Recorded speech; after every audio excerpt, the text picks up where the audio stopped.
Ho visto su Rai Radio 1, o sì, ho sentito, non ne parlano, non dicono cosa è successo. Ha piovuto sull'Emilia Romagna, oggi parlavano di Medio Oriente, no, è giusto, Medio Oriente sta per scoppiare un'altra guerra, un'altra ancora, ma avanti la prossima guerra. No, io ce la metto dentro proprio in apertura di trasmissione, che questa poi alle 12:43 non la sente nessuno, perché non sanno che io sono in onda. Io poi comincio veramente alle 13:10. Questo è un antipasto della trasmissione di Sammy Varin. Io ce la metto dentro a quest'ora, dico: senti, ma sta cosa dell'alluvione, che ci sono anche i dispersi, eccetera, ma se ci fosse un pochino di autonomia potremmo evitare queste cose. Eccolo lì il Sammy Varin. No, non ho detto niente. Avete sentito io che parlo di autonomia? Mai successo in vita mia, perché adesso sono lì a giocare a pallavolo, a darsi le colpe. Colpa tua, colpa mia. No, è colpa mia, però è anche un po' colpa tua. Ma ragazzi, cioè, perché allora i soldi c'erano, però per spenderli il sindaco doveva chiedere a Roma. C'era questa interlocuzione lunghissima con Roma, e Roma, chiaramente la regina della burocrazia, targata PD tra parentesi, non rispondeva, o rispondeva che sì, adesso faremo, se ci fosse un po' di autonomia, riusciremo a, brutto termine, sfangarcela? Domanda che faccio certamente a chi ne sa più di me, giustamente si intende maggiormente di autonomia. Con il buongiorno rinnovato, Sammy Varin, potere al popolo, sta per partire, ma questa è l'anteprima, è nell'anteprima del potere al popolo, che oggi è anche musica indipendente. Parliamo degli eventi, degli appuntamenti da non scordare targati Lega sul territorio. Certo, allora vi dico subito che siamo ancora parecchio sulla situazione Matteo Salvini. Nei prossimi giorni ci saranno gazebo ovunque. Io ti faccio l'esempio di Milano. La Lega Milano scende in piazza con tanti gazebo a sostegno di Matteo Salvini, costretto a difendersi in un'aula di tribunale per avere fatto ciò per cui milioni di cittadini gli hanno dato il proprio consenso. Come dicevo io, l'idea di Matteo Salvini sul fronte immigrazione illegale è la nostra idea. Quindi se vogliono zittire Salvini, vogliono zittire tutti noi. L'invito che Sammy Varin vi fa, se siete a Milano, ma se siete in qualunque parte d'Italia, avvicinatevi al gazebo della Lega questo sabato e questa domenica, e anche i prossimi sabati e domenica, per firmare a sostegno di Matteo Salvini. Una firma non vuol dire niente, ma vuol dire tantissimo in questi casi, perché vuol dire che avete alzato il culo dal divano, avete detto: io non ci sto. Che frase orribile, davvero! E quindi fate un giro sul sito legaonline.it, prendete nota dei gazebo che appaiono ovunque in tutta Italia in questi weekend. E naturalmente, se non avete voglia e tempo di uscire per andare ai gazebo, perché qui, perché là, sul sito legaonline.it si può firmare anche digitalmente. Siete contenti? Se non vi mettiamo il digitale non siete contenti, lo so. A proposito di contentezza, guardate il sorrisetto spiritato del nostro Beppe Braga. Guarda che ti facendo che tu sei qua e il microfono è là. Capito? È una questione così, proprio che come se io ti guardassi negli occhi guardandoti il sedere, e non oserei mai, scusami, assolutamente, direi, il microfono si offende se non lo guardo. Sarei fiero che tu mi guardassi. Ma io guardo anche quello, assolutamente, anche perché siamo tutti molto belli, devo dire, quest'oggi siamo anche vestiti bene, si vede che stiamo per dare delle notizie che nessun altro ha il coraggio di darvi, e allora diciamolo, sul sito radiolibertà.net anche oggi c'è una controinformazione potentissima. Facci qualche esempio. abbiamo 2 o 3 cose molto belline, adesso andrò molto rapidamente.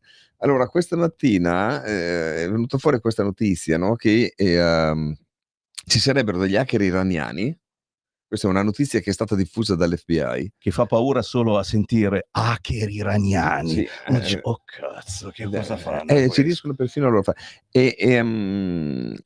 E questa è una notizia che viene dall'FBI, che notoriamente è una parte importante del deep state americano e non certo favorevole a Donald Trump, e che l'Iran, questa è la notizia, ha degli hacker che stanno come dire, rubando, portando via informazioni dalla campagna elettorale di Donald Trump e le girano alla campagna elettorale di Kamala Harris, quindi dei Dem. Avete E sentito? questa è una notizia che è la cosa più interessante, più curiosa, non soltanto la cosa in sé, ma questa è una notizia che è enorme, perché è evidente che c'è un interesse, e questa è una cosa che è stata anche detta dalla stessa FBI, che c'è un interesse da parte dell'Iran, no, di influire in maniera tale da favorire in qualche maniera la campagna dei democratici. E questa è una cosa che fa il paio un po' a quello che era stata un'informativa data dai servizi segreti americani alcune settimane prima che ci fosse il primo attentato alla vita di Donald Trump, no, dove sono stati segnalati movimenti non meglio però precisati da parte dell'Iran per contrastare Donald Trump e addirittura per ucciderlo. Quindi noi abbiamo questa cosa, quest'ultima notizia però è molto più chiara, ed è stata data, sebbene è stata data perfino dalla CNN, che notoriamente è ultra pro Dem, e quindi però una notizia talmente grossa che non sono riusciti ad evitare di darla, cosa che invece non traspare, ecco, dai mezzi di comunicazione europei, men che meno di quelli italiani, dove al limite c'è una breve incronaca degli esteri di piede, ecco. E Quindi, questo è un po' il scusa, commento. lo dico, fate un giro sul sito radiolibertà.net se volete dare a vostri parenti e amici un'informazione che nessuno sa, perché semplicemente non è stata ripresa dai colleghi giornalisti, professionisti naturalmente, sapete qualcosa che gli altri non sanno in questo momento. Ecco, è una delle note politiche che fa il direttore Alessandro Sallusti nel suo commento, è che ci hanno rotto le scatole negli anni scorsi con il famoso Russia Gate, che era lo scandalo per cui durante la campagna elettorale che portò alla presidenza Trump ci sarebbe stata un'ingerenza da parte dei russi che avrebbe operato in maniera digitale per o confondere le acque o comunque favorire il candidato repubblicano. E dopodiché poi dopo, nei 4 anni seguenti, si è visto che era esattamente il contrario, perché con Trump in realtà Putin è rimasto completamente bloccato, non ha segnato alcun punto, non ha conquistato alcun territorio, ha dovuto fermare le sue politiche espansionistiche per 4 anni, cosa che invece è puntualmente ripreso non appena Biden è andato al potere, no? Dopo oltretutto la disgraziata decisione di ritirare le forze americane dall'Afghanistan. E mentre ci hanno rotto le scatole con questo Russia Gate, adesso invece si scopre che gli hacker iraniani, non dimentichiamo che Teheran è non soltanto uno stato, una potenza che come dire, sogna la distruzione di Israele e sogna l'islamizzazione del mondo, ma è anche il finanziatore e in alcuni casi addirittura il gestante di alcune delle formazioni terroristiche peggiori che ci sono in circolazione in questo momento. Si parla di Hamas, si parla di Hezbollah, si parla degli Houthi, no? E oltretutto Teheran è buona amica di Mosca. Quindi è esattamente il contrario rispetto alla narrazione che è stata fatta 4-8 anni fa. Ecco, questo è un po' questa cosa. Sta di fatto che questa notizia enorme in realtà, invece di campeggiare nelle prime pagine dei giornali, quando va bene viene confinata nelle pagine di esteri, che naturalmente sono dopo pagina 10. L'Iran lavora per Kamala, sappiatelo, popolo di Radio E Libertà. nessuno si spaventa? Mi hai fatto una foto che domanda. sono spaventato io dalla foto che hai fatto, veramente. E Ma quindi cos'altro? Perché vedo che c'è un altro fogliettino. Guarda, ci porti questi pizzini con i segreti. sì, abbiamo i Dai. pizzini con i segreti, esatto, sì, quei Dici pizzini. cos'altro c'è sul sito di Radio Libertà che gli Beh, altri c'è non una hanno, o come lo diciamo noi non lo dice nessuno. e questa è un'altra cosa abbastanza interessante e che al limite può sembrare addirittura divertente se non fosse drammatica, perché riguarda appunto una parte, un terzo delle forze di governo nostre, no? Stiamo parlando di Tajani, che ogni tanto ritira fuori la testa con alcune delle sue cose che sembrano stramberie, però insomma bisogna starci anche un po' attenti. E quindi Tajani ieri ha mandato una lettera a Calderoli, che è il ministro delle riforme, e si sa che è il ministro delle riforme che sta portando avanti la legge famosa Calderoli, che è quella che prevede l'attuazione, no, del titolo quinto della Costituzione, riformato nel 2002, come sappiamo, da un governo di sinistra, fra l'altro, l'attuazione della autonomia differenziata. Ecco, e pare che allora invece è stata mandata in via, riporta questo il Corriere della Sera, no, doveva essere in via privata, quindi invece a quanto pare no.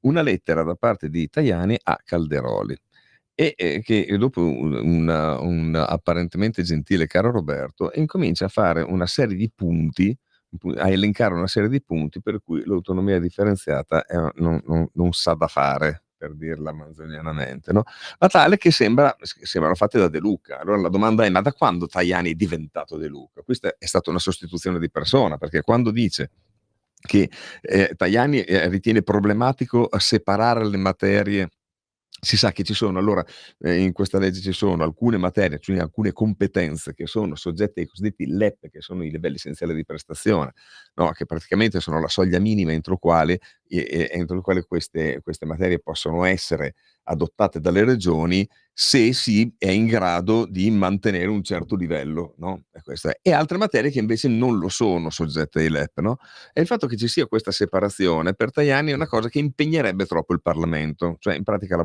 i deputati lavorerebbero troppo essenzialmente, no, e quindi, dimenticando fra l'altro, oltre che questa è una cosa strana in sé, dimenticando che i danni che hanno generato la necessità dei LEP, quindi di perequazioni, no, fra, regioni, no, perché, dei meccanismi insomma che con questi standard minimi che riguardano tutto il paese, è stata causata da decenni di centralismo che ha creato davvero queste differenze che, per essere sanate nel momento in cui si fa una autonomia differenziata, hanno bisogno di questi contrappesi praticamente, okay? Poi dopo, il fatto che, per dire questo qui, questa è una cosa che però mette in crisi anche un po' tutto il sistema, no, per esempio il governatore del Veneto Zaia ha chiesto subito già tutte le materie che non sono soggette ai LEP, okay? E, dopo c'è questo passaggio non si può fare perché appunto, si aggravierebbe il lavoro, perché raddoppierebbe il numero delle intese che sono da fare, no, fra le regioni e il governo, aumentando di troppo il lavoro, attenzione, del Parlamento, no, perché ci sono altre priorità, che è già impegnato in tante priorità.